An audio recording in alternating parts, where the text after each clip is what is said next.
मतलब student learning direction. Hello दोस्तों, कैसे हो आप सब। एसएलडी में आपका स्वागत है। आज हम इंजीनियरिंग मैथमेटिक्स का आईपी के अंदर जो अपना सिलेबस है बीटेक सेकंड सेमेस्टर का, उसका यूनिट 1 करने वाले हैं।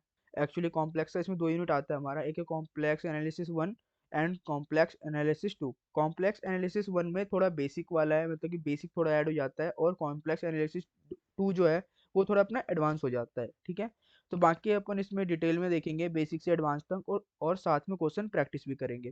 ठीक है, तो अपन थोड़ा बेसिक से चलते हैं। ठीक है, तो मैं पहले कॉम्प्लेक्स नंबर क्या होता है वो पहले बता देता हूँ। ठीक है, बेसिक से एकदम बिल्कुल बेसिक से चलेंगे। अगर कोई जिसको कॉम्प्लेक्स नंबर अगर 12th 11th 12th में भी वीक था, तो मैं उसको एकदम स्ट्रॉन्ग बनाने की कोशिश करूंगा, क्योंकि मैं उसी बेसिक से थोड़ा लेके चलूंगा। ठीक है, तो देखो फर्स्ट है कॉम्प्लेक्स नंबर जो हम स्टार्ट कर रहे हैं। कॉम्प्लेक्स एनालिसिस के अंदर क्या है, मतलब जितने भी कॉम्प्लेक्स के पार्ट है उसको एनालाइज करना है, हमें एनालिसिस करना है। तो first of all complex number क्या होता है, तो ए नंबर को बोल सकते हो कि ए नंबर जिसको हम एक्स प्लस आयोटा वाई के फॉर्म में लिख सकते हैं। ऐसा कोई नंबर जिसको हम एक्स प्लस आयोटा वाई के फॉर्म में लिख सकते हैं उसको क्या बोलते हैं, कॉम्प्लेक्स नंबर। ठीक है, क्लियर है ये। और यहाँ पे जो तुम्हारा x है, देखो एक्चुअली यहाँ पे क्या है, तुम्हारा ये जो x वाला पार्ट होता है ये क्या होता है, रियल पार्ट होता है। ठीक है, और यहाँ पे y पार्ट जो होता है, y वाला जो पार्ट होता है जिसके साथ i लगा होता है, i को अपन पता है क्या बोलते हैं, आयोटा बोलते हैं। ठीक है, जो आयोटा वाला साथ होता है इसको बोलते हैं इमेजिनरी पार्ट। ठीक है, ये क्लियर होगा सबको, क्योंकि ये बेसिक है 11th 12th का है। ठीक है, तो मैं इतना भी ज़्यादा बेसिक नहीं जाऊंगा, इतना ही जाऊंगा ताकि तुम्हारे बीटेक्स में जितना पूछा जाता है, फिर बीटेक में जितना तुम्हारे काम आता है। ठीक है, इसके अलावा कुछ सिंपल प्रॉपर्टीज हैं जो तुम्हें याद रखने चाहिए क्वेश्चन सॉल्व करते करते। सिंपल देखो, अगर तुम्हारे पास किसी, ये तुम्हें वैसे आता होगा फिर भी मैं बता देता हूँ एक बार जिनको नहीं आता, ताकि याद आ जाए चीज़ें। अगर हम आयोटा का स्क्वायर करते हैं तो यहाँ पे क्या आता है, 1 आता है। ठीक है, आयोटा का स्क्वायर करते हैं तो क्या आता है अपने पास, आयोटा का स्क्वायर करने पे -1 आता है। अगर आयोटा आयोटा का क्यूब करते हैं तो तब आता है आयोटा की वैल्यू माइनस आयोटा। आयोटा का स्क्वायर -1 और फिर एक आयोटा बच जाता है तो मल्टीप्लाई हो गया माइनस आयोटा बच जाता है। ठीक है, इसी तरह अगर आयोटा की पावर 4 होता है हमारे पास तो उसकी वैल्यू होती है 1। ठीक है, ये क्लियर है। एक और चीज़ हमारे पास आता है इसमें कि अगर तुम्हारे पास आयोटा की पावर 2n हो, या फिर n के फॉर्म में होता है, और या फिर ये बोल देते हैं कि n एक इंटीजर है, यानी कि अपने हिसाब से देख लो। तो इसको अगर तुम कैसे एक्सप्लोर करोगे, इसको इसको कैसे खोलोगे, तो तुम्हें क्या करना है, आयोटा को 2 को अंदर रखना है और n को बाहर रखना है। ठीक है, अब यहाँ से तुम्हें क्या लगे, आयोटा स्क्वायर की वैल्यू पता है तुम्हें क्या होता है, -1। ठीक है, -1 की पावर क्या हो गया, n। क्लियर है। ठीक है, तो इसको अब इसके आगे क्या करना है हमें, तुम्हें इसके आगे तुम्हें ये ध्यान रखना है, अगर यहाँ पे हमें सॉल्व करने के बाद 1 आता है तो कब आएगा, जब n की वैल्यू क्या होगा हमारे पास, इज वेयर n इज क्या होगा, n इवन। ठीक है, अगर यहाँ पे हमारे पास n की यहाँ पे इसकी वैल्यूज -1 आती है तो वहाँ पे हमारा n की वैल्यू क्या होगा, वेयर n इज ऑड। ठीक है, ये चीज़ें ध्यान रखनी है, हर एक केस में होता है, या फिर ऐसे आ जाए तुम्हारे पास, या फिर कुछ भी आ जाए एन के फॉर्म में, या फिर 2n+1 कुछ भी आ जाए, तो तुम्हें सिंपल ऐसे ही खोलना है इसको। ठीक है, कि पहले चेक करना है कि वैल्यूज तुम्हारे पास क्या आ रही है, पॉजिटिव आ रही है नेगेटिव आ रही है।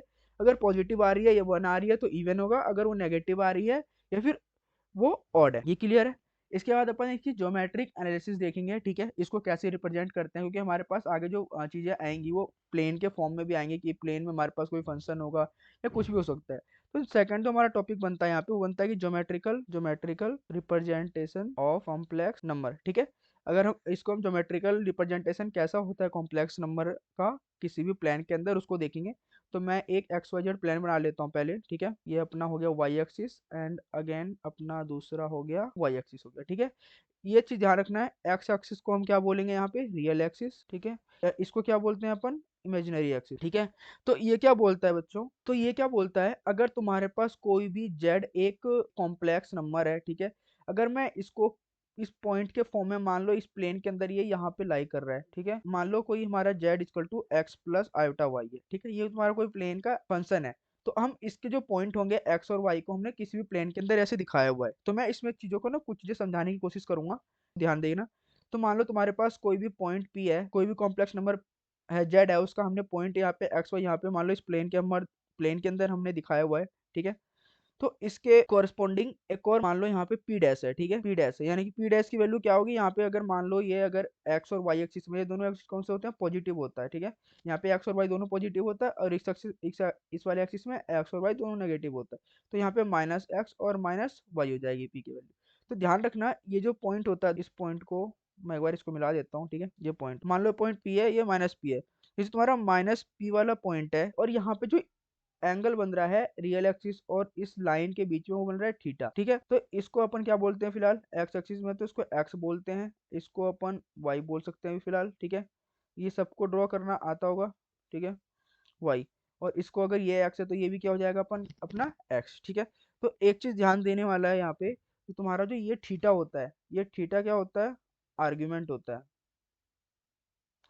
किसी भी कॉम्प्लेक्स प्लेन का या फिर किसी भी कॉम्प्लेक्स नंबर का आर्गुमेंट निकालना हो तो ये थीटा होता है। वो थीटा आर्गुमेंट कैसे निकालते हैं वो मैं आगे बताऊंगा आपको, फिलहाल बस आपको इतना ध्यान रखना है कि ये थीटा को हम आर्गुमेंट बोलते हैं, ठीक है। नेक्स्ट, अगर आपको ये एक बस प्लेन है, आपको समझाने के लिए दिया हुआ है कि किस प्रकार पॉइंट हमारे कॉम्प्लेक्स प्लेन के अंदर लाई करता है, ठीक है, और कुछ नहीं है इसके अलावा। ये जो तुम्हारा पॉइंट था ये पी वाला, ये तो बिल्कुल इसके अपोजिट है, तो नेगेटिव में दोनों पॉइंट, लेकिन यहाँ पे अगर देखा जाए तो इसके अगर मैं नीचे अगर कोई पॉइंट इसके परपेंडिकुलर लेता हूँ, ठीक है, सेम अगर पैरेलली इसको पॉइंट में मैं मान लो मैं लेता हूँ पी डैश, ठीक है, तो इसको मैं यहाँ पे एक्स और कोमा माइनस वाई लिख सकता हूँ, क्योंकि यहाँ पे एक्स की वैल्यू पॉजिटिव है और वाई की वैल्यू क्या है, माइनस नेगेटिव। तो इस वाले पॉइंट को क्या बोलेंगे हम, कॉन्जुगेट बोलेंगे। क्या बोलेंगे, कॉन्जुगेट। कॉन्जुगेट कैसे बोलेंगे, क्योंकि यहाँ पे देखो ये पॉजिटिव का है और इसका कॉन्जुगेट क्या होता है, नेगेटिव। अगर मैं इसका कॉन्जुगेट लिखूंगा, यानी कि कॉन्जुगेट जेड बार से डिनोट करते हैं ना कि एक्स माइनस आयोटा वाई।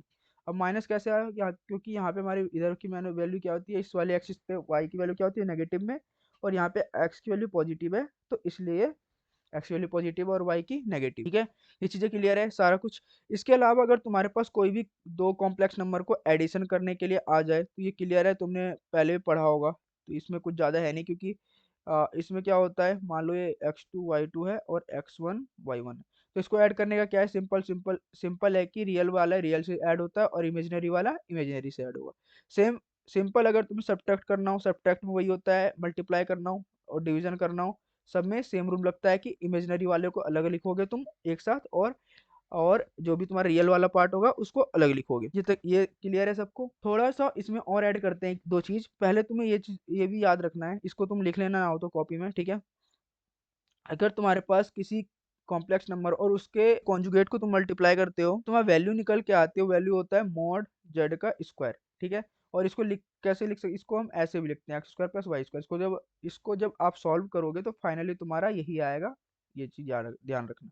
दूसरी चीज, अगर तुम्हें किसी दो कॉम्प्लेक्स को ऐड करते हो और उसके बाद उसका तुम लेते हो सबका कॉन्जुगेट लेते हो, तो यहाँ पे क्या आ जाएगा, दोनों को अलग अलग सेपरेट हो जाएगा दोनों के ऊपर, ठीक है। तो ये बार है और ये Z2, ठीक है। थर्ड चीज क्या याद रखना है तुम्हें, अगर दो कॉम्प्लेक्स नंबर अगर मल्टीप्लाई में हो आपस में, तो यहाँ पे भी सेम होता है कि ये दोनों आपस में एक दूसरे के ऊपर सेपरेट हो जाते हैं, ठीक है। चौथी चीज, अगर तुम्हें किसी ये पूछा जाए कि रियल पार्ट ऑफ जेड बताना है तो क्या होगा, और इसके अलावा imaginary part of Z, Z तुम्हारे पास मान लो कोई कॉम्प्लेक्स नंबर है और इसी जेड का तुम्हें रियल पार्ट बोल रहे हैं निकालने के लिए, तो इसमें से तुम रियल पार्ट कैसे निकालोगे। तुम्हें क्या करना है, सिंपल पहले एक रियल नंबर लिख लो, जैसे मैंने बोला कि x plus iota iota y, ठीक है। तुम इसका कॉन्जुगेट ले लो, तो कॉन्जुगेट इसका क्या आ जाएगा, एक्स माइनस आयोटा वाई, ठीक है। अब क्या करो, तुम इसको कर दो ऐड, यानी कि जेड प्लस जेड बार का एडिशन। यहाँ से तुम जब इसको ऐड करोगे तो यहाँ से क्या आ जाएगा, देखो ये दोनों कैंसिल हो जाएगा, लेकिन यहाँ पे आएगा क्या, 2x, ठीक है। अब यहाँ पे 2x आया, तुम्हें निकालना क्या है, इसको यहाँ से रियल पार्ट निकालना है, तो इसको थोड़ा ऊपर करते हैं, यहाँ से रियल पार्ट निकालना है। देखो रियल पार्ट कैसे निकलेगा, Z plus Z bar upon इसको 2 को नीचे भेज देते हैं और x यहाँ पे आ जाएगा, ठीक है। तो यहाँ पे चीज देखो तुम, ये जो आ गया तुम्हारा x, x क्या होता है हमारा, रियल पार्ट होता है ना, तो ऐसे निकालते हैं हमारा रियल पार्ट, ठीक है। अब नेक्स्ट तुम्हारा इमेजिनरी पार्ट, इमेजिनरी पार्ट अगर निकालना है जिसको हम y बोलते हैं, तो कैसे निकालेंगे, सेम वही करना है तुम्हें, z इक्वल टू लिख लेना है x प्लस आयोटा वाई, वापिस इसका तुम कॉन्जुगेट लोगे x माइनस आयोटा वाई, तो यहाँ पे क्या आ जाएगा, सिंपल तुम्हारा वापस तुम्हें सेम वही करना है कि इसमें हमने एडिशन किया था, इसमें क्या करना है, सब्ट्रैक्शन करना है, तो z माइनस जेड बार का सब्ट्रैक्शन करोगे तो यहाँ पे 2 आयोटा आई माइनस बोलेगा, यहाँ पे क्या किया है हमने, सब्ट्रैक्शन लिख देता हूँ मैं, और अपनी कॉपी में भी लिखते रहना। और यहाँ पे हमने क्या किया था, एडिशन। ठीक है, तो यहाँ पे जब तुम सब्ट्रैक्शन करोगे तो यहाँ से देखो, यहाँ पे -2 आयोटा वाई हो जाएगा, क्योंकि ये दोनों क्या हो जाएगा आपस में कैंसिल, तो ये माइनस माइनस यहाँ पे प्लस होके -2 आयोटा वाई हो जाएगा। अब वापस तुम्हें सेम करना है, इमेजिनरी पार्ट निकालना है, तो तुम क्या करोगे, जेड माइनस जेड बार, और नीचे इसको 2 आयोटा को नीचे भेज दोगे, और यहाँ पे वाई वाला पार्ट। तो यहाँ पे देखो तुम्हारा दोनों आ गया, इस केस में रियल वाला, और या इस केस में इमेजिनरी वाला। इसके अलावा जो हमारा नेक्स्ट टॉपिक आता है अपने सिलेबस के अंदर, वो है तुम्हारा पोलर फॉर्म, यानी कि पोलर फॉर्म है कॉम्प्लेक्स नंबर। क्या है, polar form of a complex number. ठीक है, देखो इसमें भी क्वेश्चन अभी नहीं करा रहा मैं, क्वेश्चन के लिए मैं रखूंगा लास्ट में, एकदम से सबको एक बार मैं क्लियर समझा दूं, और अपन एक अलग से सेपरेट वीडियो रखेंगे जहाँ पे पीवाईक्यू आईपी के पूछे गए हैं, वो मैं कराऊंगा। ठीक है, तो अब अपना पोलर फॉर्म क्या होता है, देखो पोलर फॉर्म किसको बोलते हैं, वापस से मैं एक बार एक्स वाई एक्सिस बना लेता हूँ ताकि अच्छे से समझा पाऊँ। देखो ये हो गया वाई एक्सिस, और ये हो गया अपनी एक्स एक्सिस। ठीक है, तो ठीक है, ये अपना हो गया वाई एक्सिस, ये हो गया एक्स एक्सिस। तो सिंपल क्या है, पोलर फॉर्म में क्या करते हैं, मान लो हमारे पास कोई कार्टेशियन में दिया हुआ है, कार्टेशियन में कोई कॉम्प्लेक्स नंबर दिया हुआ है एक्स कोमा वाई, तो इसको क्या करते हैं, हम पोलर फॉर्म में कन्वर्ट करते हैं। और पोलर फॉर्म में इसको एक्स वाई को क्या लिखते हैं, इसको तो पी को जेड में कन्वर्ट हो जाता है, और आर कोमा थीटा हो जाता है, यानी कि एक्स वाई किस में कन्वर्ट हो जाता है, आर कोमा थीटा में। समझ में आ गया। पोलर फॉर्म कॉम्प्लेक्स नंबर में क्या करते हैं, हम कार्टेशियन से पोलर में कन्वर्ट करते हैं, और एक्स वाई किस में चेंज हो जाता है, आर कोमा थीटा में। और कैसे होता है, मान लो तुम्हारे पास ये कोई पॉइंट पी है, या इसका पॉइंट है यहाँ पे एक्स कोमा वाई। ठीक है, यहाँ से हमने परपेंडिकुलर ड्रॉ किया, तो मान लो ये को तुम्हारा यहाँ से डिस्टेंस है आर। ठीक है, तो ये वाई मान लो, और ये एक्स मान लो, और ये तुम्हारा क्या है, थीटा, जिसको हमने आर्ग्यूमेंट बोला था। ठीक है, तो इसको मैं यहाँ से ये लिख सकता हूँ कि ये वाला जो पॉइंट होगा आर साइन थीटा होगा, और ये वाला जो पॉइंट होगा आर कॉस थीटा होगा। नेक्स्ट अगर तुम्हें लिखना हो इसको पोलर फॉर्म में, तो कैसे लिखोगे, जेड बराबर r cos theta plus iota sine theta. कैसे लिखा हमने ये लिखा था कि एक्स प्लस आयोटा वाई, ये लिखते थे हम, जेड बराबर क्या होता है, एक्स प्लस आयोटा वाई, मैंने सिंपल वही किया है, जेड की जगह पे आर कॉस थीटा, और जे वाई की जगह पे आर साइन थीटा। तो ये तुम्हारा क्या है, पोलर फॉर्म लिखने का तरीका। ठीक है, ये क्लियर है। देखो नेक्स्ट है, अगर तुम्हारे यहाँ से अगर आर निकालना हो इसमें, कॉस थीटा साइन थीटा चलो पता चल जाएगा हमें, क्वेश्चन में दिया होगा, या फिर निकाल लेंगे, सिंपल है। अगर आर निकालना हो तो क्या करोगे, आर निकालने के लिए सिंपल तुम एक्स स्क्वायर और वाई स्क्वायर का मैग्नीट्यूड लोगे, यानी कि अंडर रूट का x square plus y square. ठीक है, नेक्स्ट अगर तुम्हारे यहाँ से थीटा, थीटा कैसे निकालोगे, थीटा निकालने का सिंपल तरीका है tan inverse y by x. जो भी तुम्हारे वाई और एक्स की वैल्यूज होगी, वहां से तुम इसको टेन थीटा करके निकाल लोगे। क्लियर है ये चीजें। ठीक है, ये हो गया तुम्हारा थीटा निकालने के लिए, और ये हो गया तुम्हारा आर निकालने के लिए। ठीक है, तीनों चीजें क्लियर है। और एक चीज ध्यान रखना है, जो थीटा है तुम्हारा, थीटा किस पे डिपेंड करता है, थीटा डिपेंड करेगा तुम्हारे एक्स और वाई पे। Theta depends on coordinate axis. Coordinate axis पे क्यों डिपेंड कर रहा है, जितना एक्स और वाई की वैल्यूज होगी उसी के फैक्टर पे तुम्हारा ये चीजें देखो यहाँ डिपेंड कर रहा है, क्योंकि थीटा उसी पे डिपेंड करेगा जितना तुम्हारी एक्स वाई की वैल्यूज होंगी। तो थीटा किस पे डिपेंड करेगा, एक्स और वाई पे। ठीक है, नेक्स्ट अपना क्या है, डी मोवियर्स थ्योरम। तो उसे स्टार्ट करने से पहले हम कुछ बेसिक सा क्वेश्चन कर लेते हैं, ताकि पता होना चाहिए कैसे, क्योंकि मैंने कॉन्सेप्ट तो पढ़ा दिया लेकिन एक भी क्वेश्चन नहीं कराया। तो ये बेसिक क्वेश्चन है, लेकिन हमें पता होना चाहिए। ठीक है, बाकी मैं अभी पीवाईक्यूज लूंगा। ठीक है, अभी पीवाईक्यूज अभी भी कराऊंगा जो भी हमारे पेपर में आए हुए हैं, और मैं अलग से इसके बाद वो वीडियोज अपलोड होंगी, जिसमें सिर्फ तुम्हारे जो भी टॉपिक मैं पढ़ाऊंगा इस वीडियोज में, उसके सारे पीवाईक्यूज उसमें होंगे जो तुम्हारे आईपी के अंदर आए हुए हैं। तो उसको मस्ट है देख लेना, ही देख लेना, क्योंकि उसमें प्रैक्टिस हो जाएगा तुम्हारा जितना भी पढ़ोगे। देखो अगर तुम्हें क्वेश्चन में ये बोला जाए, किसी भी क्वेश्चन में जनरली एन के फॉर्म में आता है, या फिर कुछ ऐसा कुछ भी आ जाए, तुम्हें आई की पावर 103, तुम्हें इसमें बताना है कि इसकी वैल्यूज क्या आएगी। तुम इसको सॉल्व करने कैसे करोगे, तुम्हें इसमें सोचना है कि 102 को जो है तुम्हें इस फॉर्म में बनाना है कि आई के ऊपर जो पावर बने, कुछ 2 के फॉर्म में बने, 3 के फॉर्म में बने, या फिर 4 के फॉर्म में बने, जैसे जिसकी वैल्यू हमें पता है। तो तुम क्या कर सकते हो, 103 को ऐसे लिख सकते हो कि हम इसको 4 मल्टीप्लाई 25 100 हो गया, 100 प्लस 3 103। तो यानी कि 4 आई की पावर 4 की वैल्यूज हमें पता है, तो अगर मैं इसमें ऐसे लिख दूँ 25 प्लस 3, और यहाँ पे मैं आई की वैल्यूज पता है 4, और प्लस में सॉरी 25 प्लस 3, है ना। और आई की वैल्यू, आई की पावर 4 क्या होता है, मैंने ऊपर ही बताया था अभी, क्या होता है 1। तो यहाँ से मैं क्या लिख सकता हूँ, 1 की पावर 25, क्योंकि ये तो खत्म हो गया, 1 आ गया, और मल्टीप्लाई 3। ठीक है, अब यहाँ देखो 1 की पावर 3 आ गया। ठीक है, सॉरी ये प्लस है, ठीक है, मल्टीप्लाई नहीं प्लस है। और यहाँ पे देखो प्लस है, तो ये प्लस वाला तो मल्टीप्लाई वाला तो 25 का तो अलग आ गया क्योंकि ये खत्म हो गया, लेकिन प्लस साइड में प्लस है, तो यानी कि आई की पावर 25, आई नहीं सॉरी 1 है, 1 की पावर 25, और प्लस में जो तुम्हारा ऊपर था उसको आई के फॉर्म में 3 लिख सकते हैं, हम इसे लिख सकते हैं ना, क्योंकि यहाँ पे देखो हमने क्या करा है, आई की पावर 4 था और ये प्लस में है, आई की पावर 4 वाला तो ये कन्वर्ट हो गया इसके साथ, जो कि हमारा 25 वाला था मल्टीप्लाई में, लेकिन इसके साथ भी आई आएगा ना यहाँ पे, आई की पावर 3। तो आई की पावर 3 की वैल्यू जो वैल्यू होती है हमें पता है कि आई की पावर 3 की वैल्यू क्या होता है, माइनस का 1। तो यहाँ से क्या आ जाएगा, 1 की पावर 25, यहाँ पे 1 ही आ जाएगा, मल्टीप्लाई में यहाँ पे क्या आ जाएगा, -1। तो फाइनल जो वैल्यूज आएगी क्या आएगी, माइनस। तो क्लियर है ये कैसे होगा, आपको कितना भी बड़ा पावर आ जाए सॉल्व करने को, सिर्फ आपने उसका मल्टीपल ढूंढना है कि हम आई की पावर को किसके मल्टीपल में जोड़े जिसकी वैल्यूज हमें पता हो, ठीक है। नेक्स्ट एक और बेसिक सा क्वेश्चन देखते हैं, इसको एक्सप्रेस करना है तुम्हें in the form of a plus iota b, ठीक है। तो इसको कैसे सॉल्व करना है, वापस तुम्हें क्या करना है, इसके साथ इसको मल्टीप्लाई करना है, जैसे तुम करते थे ए प्लस बी का ए माइनस बी के साथ मल्टीप्लाई करते थे, तो सिंपल कुछ ऐसा ही इसमें मल्टीप्लाई करना है। इसको मैं यहाँ से इरेज कर लेता हूँ, ठीक है। देखो, जब तुम 6 से 2 मल्टीप्लाई करोगे तो 12, 6 में आयोटा से मल्टीप्लाई करोगे तो 6 आयोटा, यहाँ से वाई इस वाले आई से 2 से मल्टीप्लाई किया तो यहाँ पे प्लस का 2 आयोटा, और फिर आयोटा से आयोटा में स्क्वायर किया तो माइनस का आयोटा का स्क्वायर, तो ये प्लस का ही आएगा आयोटा का स्क्वायर, ठीक है। नेक्स्ट है 4 से 1 में मल्टीप्लाई करोगे तो 4, 4 से फिर 2 में मल्टीप्लाई किया तो 4 टू जा 8 iota plus 3 iota minus 3 to जा 6, 6 और आयोटा का स्क्वायर, ये क्लियर है। देखो यहाँ से 12 का 12 आ जाएगा, यहाँ से देखो मैंने क्या बोला था, इमेजिनरी पार्ट अलग करना और रियल पार्ट अलग करना, ये देखो ये दोनों आपस में इमेजिनरी है, लेकिन ये दोनों आपस में क्या बन जाएंगे, रियल, क्योंकि आयोटा स्क्वायर की वैल्यू क्या होता है, -1, -1 क्या हो जाएगा, प्लस, तो 12 और ये हो जाएगा क्या हो जाएगा 13, और यहाँ पे यहाँ दोनों इमेजिनरी पार्ट है तो 6 में से 2 गया, यहाँ पे आ जाएगा माइनस का 4 आयोटा, ठीक है। ये चीज़ क्लियर है, ये तो बेसिक है बिल्कुल ही। और यहाँ पे ये देखो ये वापस में ये दोनों रियल हो जाएगा और ये दोनों इमेजिनरी हो जाएगा। रियल कैसे हो जाएगा, यहाँ पे आयोटा स्क्वायर है तो आयोटा स्क्वायर यहाँ हो जाएगा -1, तो माइनस माइनस प्लस, तो यानी कि 6 और 4 हो जाएगा 10, और यहाँ पे माइनस का 8 में से 3 गया 5 आयोटा। अब देखो यहाँ पे हमें इसको ए प्लस आयोटा बी के फॉर्म में एक्सप्रेस करना था, लेकिन यहाँ पे हमें कुछ अभी दिख नहीं रहा इस फॉर्म में, तो इसको तुम वापस क्या करोगे, रेशनलाइज करोगे। क्या करोगे, रेशनलाइज।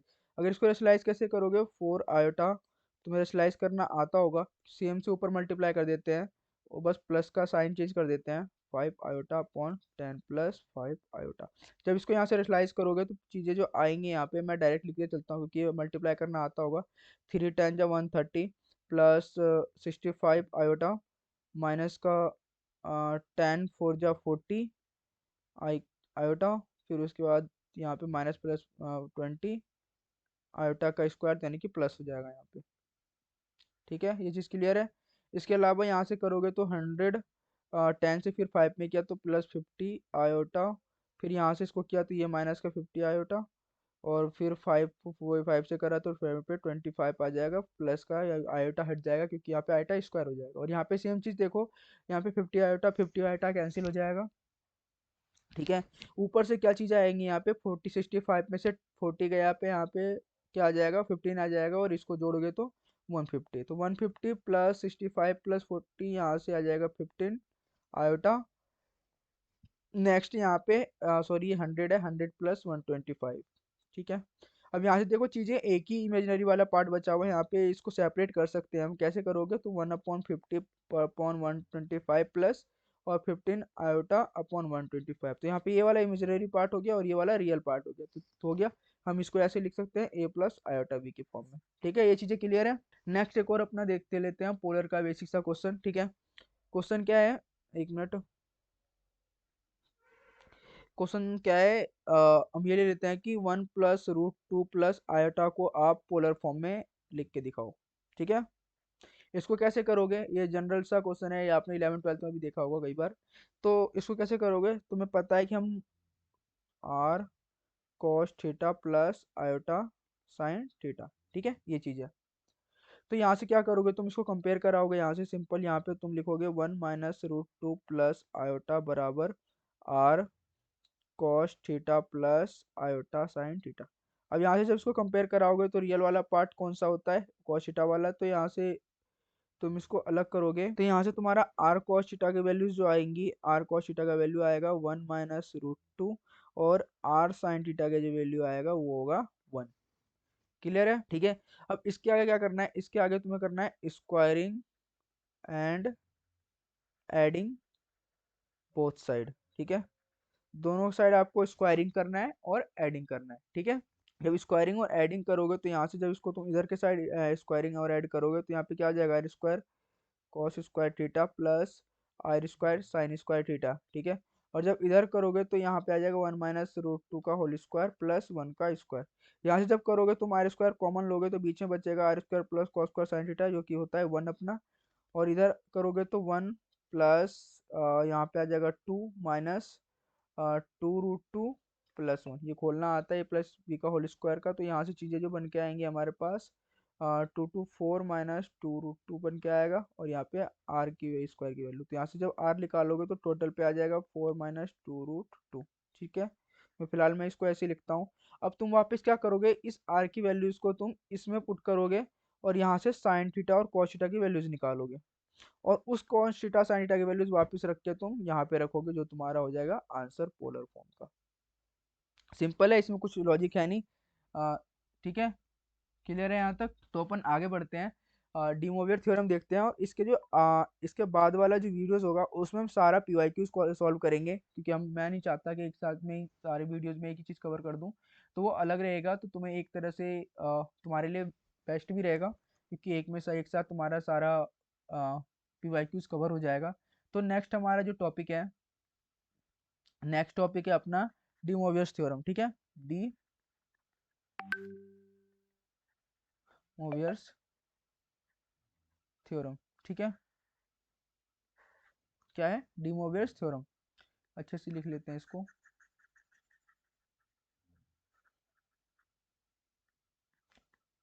नेक्स्ट जो टॉपिक है, हाँ दूसरा कलर ले लेते हैं। हाँ, नेक्स्ट जो टॉपिक है तुम्हारा वो है डी मोवियर्स थ्योरम, ठीक है। इसको थोड़ा सा बॉक्स के अंदर भी लिख देते हैं, ठीक है। तो डी मोवियर्स थ्योरम क्या बोलता है, देखो ये क्या बोलता है, अगर तुम्हारे पास जेड कोई कॉम्प्लेक्स है तो इसको हम कैसे लिख सकते हैं, r cos theta plus iota sine theta. तो हम इसको ऐसे लिख रहे थे, कब लिख रहे थे, जब हमारे पास ये किस फॉर्म में था, पोलर फॉर्म में। ये सबको पता है, अभी मैंने पीछे बताया पोलर फॉर्म में हम ऐसे इसको लिख रहे थे। ये क्या बोलता है, अगर हमारे पास कोई भी ऐसा आ जाए कि यानी कि यहाँ पे तो हमें सिंपल था कि ऊपर पोलर फॉर्म में कार्टेशियन से पोलर कन्वर्ट करने के लिए आ रहा था तो उसको पोलर फॉर्म बोल दिया। तो इसी पोलर फॉर्म में अगर हमारे पास कोई भी क्वेश्चन लिख के आ जाए तो उसको कैसे सॉल्व करना है, या फिर इसके पावर में कुछ आ जाए, कैसे आ जाए, देखो जेड की पावर एन बराबर आर की पावर एन ब्रैकेट में cos theta plus iota sine n theta. यहाँ पे एन क्या है, तो अगर इस फॉर्म में कुछ आ जाए, मैं इसको एक बार सर्कल कर ले देता हूँ फिर आपको बताता हूँ क्या है इसका लॉजिक, ठीक है। अब देखो यहाँ पे क्या है, एन क्या है तुम्हारे, यहाँ पे एन इंटीजर हो सकता है, एन रियल नंबर हो सकता है, या फिर तुम्हारा कोई भी इंटीजर हो सकता है, कोई भी पॉजिटिव नेगेटिव कोई भी वैल्यूज हो सकता है। तो तुम्हें ऐसा क्वेश्चन आ जाएगा, तुम्हें बोलेगा कि कुछ भी जेड की पावर एन दे देगा या फिर कुछ भी ऐसी एनीथिंग कुछ भी दे दे, तुम्हें सिर्फ डी मोवियर थ्योरम से उसको सॉल्व करना होता ही है। तो मैं जब पीवाईक्यूज लूंगा तो ये बहुत ज़्यादा डिटेल में साथ में आपको चीज़ें समझ में आएंगी। तो इसके साथ दो चीज़ें और जो साथ में कभी कभार यूज होता है, जो बोलते हैं roots of a complex number, ठीक है। तो ये क्या है, देखो इधर, इसका बस तुम्हें अभी इतना ध्यान रखना है कि इसका फॉर्मूला होता है, जब मैं क्वेश्चन लूंगा तो ये तुम्हें बिल्कुल आसानी से समझ में आएगा कि ये कैसे यूज होता है क्वेश्चंस के अंदर। नेक्स्ट चीज जो है अपना वो क्या है, इसमें हम रूट्स ऑफ ए क्या निकालते हैं, roots of a complex number. किसी भी कॉम्प्लेक्स नंबर का अगर रूट्स बताने के लिए आ जाए तो वो कैसे निकालते हैं अपन, उसको निकालने के लिए इन जनरल तुम क्या करोगे, देखो ग्रीन ले लेता हूँ मैं, फिलहाल नहीं ब्लैक ही लेते हैं। उसको निकालने के लिए तुम सिंपल क्या करोगे, कॉस थीटा बराबर एन कॉस थीटा बराबर कॉस 2 k पाई बराबर थीटा, ठीक है। Sorry 2k pi plus theta करोगे, और अगर साइन थीटा निकालना हो, दो इसके रूट्स होते हैं कॉस थीटा और साइन थीटा, तो इसमें sine 2k pi plus theta same करोगे वैसे ही यहाँ पे k बिलोंग्स टू क्या हो जाएगा, इंटीजर हो जाएगा। सेम यहाँ पे भी k बिलोंग्स टू कोई भी इंटीजर की वैल्यू हो सकती है k के जगह पे। ये चीजें क्लियर है। अगर रूट्स निकालने के लिए आ जाए कॉम्प्लेक्स नंबर का, तो तुम्हें क्या करना है, कॉस थीटा बराबर cos theta 2k pi plus theta करना है। वापस के तुम्हारे पास गिवन होगा जो भी क्वेश्चन में होगा, जो भी तुम्हारे पास आर्ग्यूमेंट की वैल्यूज होंगी। ठीक है। और एक चीज तुम्हें ध्यान रखना है, मस्ट है ये तो इम्पोर्टेंट, साइड में इसको नोट बना के लिख लेना। मैं यहाँ पे स्टार भी बना देता हूँ, ठीक है, क्योंकि मेजरली क्वेश्चन में यूज होता ही होता है। ठीक है। तो इसका क्या होता है, तुम्हारे पास कुछ ऐसा दिया होगा cos theta plus iota sine theta, और अगर इसके पावर में कुछ ऐसा लिखा हुआ हो 1/n, या फिर कुछ भी हो एंगल के फॉर्म में 1/2 पाई 1/3 पाई 5 पाई, n बिलोंग्स टू कुछ भी, मतलब n बिलोंग्स टू कोई भी इंटीजर हो या फिर कोई भी थीटा हो। ठीक है। तो तुम्हें क्या करना है, इसको कैसे लिखते हैं, तो यहाँ पे लिखोगे तुम cos theta 2k pi plus theta close plus iota sign 2k pi plus theta 1/n। ठीक है। अब इसके अलावा ऐसे लिख लिया तुमने, इसके अलावा क्या करोगे तुम, इसको पहले तो जब तुम्हें इसमें एंगल चेंज करना है, जो भी हमने इसका रूट्स निकाला था रूट्स के फॉर्म में ऐसे लिख लोगे इसको। समझ आया ये कैसे लिखा है हमने, cos थीटा की जगह पे 2k पाई प्लस थीटा, और इस वाले 1/n का क्या करना होता है, यहाँ पे 1/n की जगह पे तुम्हारा 1/2 पाई 4 पाई कुछ भी हो सकता है। तो इसको कैसे लिखोगे तुम, वापस से cos थीटा तो लिखोगे ही, और जो भी तुम्हारा n यहाँ पे होता है वो इसके डिवाइड में आ जाता है। कैसे देखो, 2k pi plus theta divided by n, वो कुछ भी एंगल हो वहां पे तुम सिंपल उसके डिवाइड में ला देना है। ठीक है। Iota sine 2k pi plus theta divided by n। ये चीजें क्लियर है, और बहुत ज्यादा इंपॉर्टेंट है, यहाँ पे k की वैल्यू कुछ भी हो सकता है, 0 1 2 3 4, n-n1 तक जाता है। ठीक है, ये चीजें क्लियर है और ये इंपॉर्टेंट है, तो ये इसको याद रखना, और मैं इसको बॉक्स के अंदर बंद भी कर देता हूँ। ठीक है। ठीक है, ये चीजें क्लियर है, इसको साइड में लिख लेना है आपको। ठीक है। और इसके साथ तुम्हें कुछ और चीजें याद रखनी है। ठीक है, जो कि जब प्रूव करने के लिए हमारे साथ पास आएगा क्वेश्चन, तो उसमें यूज होगा डायरेक्टली। ये तुम्हें एकदम से नोट्स बना के रखना है अपनी कॉपी में। ठीक है। तो पहली चीज क्या है, मैं इसको विड्थ चेंज कर लेता हूँ, थोड़ा कम कर लेते हैं। ठीक है। अगर तुम्हारे पास कहीं पे भी क्वेश्चंस के अंदर cos x plus iota sine x bracket में cos y plus iota sign y, तो तुम्हें इसको सॉल्व करने की जरूरत नहीं है, डायरेक्ट याद रखना है तुम्हें। ये क्या होता है, फॉर्मूला ही होता है cos x plus y plus iota sine x plus y. ठीक है। दूसरा, दूसरी चीज क्या है, अगर तुम्हारे पास हो जाए cos x plus iota sine x, ये तो सेम ही है, और यहाँ पे माइनस आ जाए, यानी कि cos y minus iota sine y, तब क्या करोगे तुम, सिंपल वही लिखोगे, cos x minus y plus iota sine, यहाँ पे साइन का चेंज हो जाएगा, x माइनस वाई। ठीक है। ये तुम्हें कई बार जब प्रूव करोगे तो बीच बीच में ना बनता हुआ दिखाई देगा, तुम्हें सिंपल वहां पे इतना सोचना नहीं है, तो ये तुम्हें समझ जाना है कि ये फॉर्मूला वो प्रॉपर्टीज हमने पढ़ी थी वो लगानी है।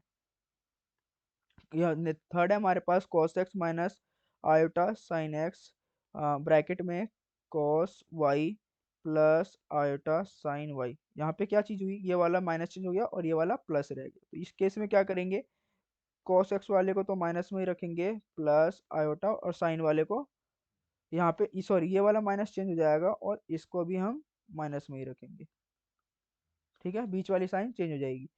थर्ड जो है हमारा, सॉरी थर्ड था ये, फोर्थ जो है हमारा, इसमें क्या है, एक मिनट, हाँ फोर्थ जो है हमारा, अगर cos x minus iota sine x ये वाला नेगेटिव ही रहे, और नेक्स्ट ये वाला भी क्या हो जाए, नेगेटिव हो जाए, यानी कि दोनों ही नेगेटिव हो जाए, तो क्या करना है, cos y minus iota sine y। तब इस केस में क्या करना है हमें, cos x plus y minus, यानी कि इसमें सिर्फ हमारे पास क्या होगा, बीच वाली साइन ही चेंज होगी, बाकी सब सेम रहेगा। ये 4 प्रॉपर्टीज़ ध्यान रखनी है, ठीक है। इसके अलावा आपको यहाँ तक जहाँ तक पढ़ा है मैंने, इसके सारे पीवाईक्यूज आपको नेक्स्ट वीडियो में मिल जाएगा, ठीक है, क्योंकि वो एक साथ प्रैक्टिस कराने पे ज़्यादा बेनिफिट है, क्योंकि वीडियो ज़्यादा लंबा नहीं करना चाहता मैं, ठीक है। तो नेक्स्ट वीडियो जो देखना है वो मस्ट है देखना, ठीक है। चीज़ें क्लियर होंगी उस वीडियोज़ में, जितना अभी इसमें 50% भी क्लियर हुआ है तो काफ़ी है। बाकी उसमें 101% मैं गारंटी देता हूँ कि उसमें जब क्वेश्चन हम प्रैक्टिस करेंगे तो सारी चीज़ें समझ में आएंगी, ठीक है। इसके अलावा जो भी हमारे सिलेबस में क्वेश्चन टॉपिक्स बचे हैं, नेक्स्ट वीडियो में आगे डिस्कस करेंगे उसको। तो इसके बाद जो वीडियोज़ आएंगी ये इसकी पीवाईक्यूज़ का वीडियोज़ होगा, जो भी हमने इस लेक्चर में अभी पढ़ा हुआ है। तो अभी यहीं तक मिलते हैं नेक्स्ट वीडियो में एक नई वीडियो के साथ, ठीक है। तब तक के लिए बाय बाय।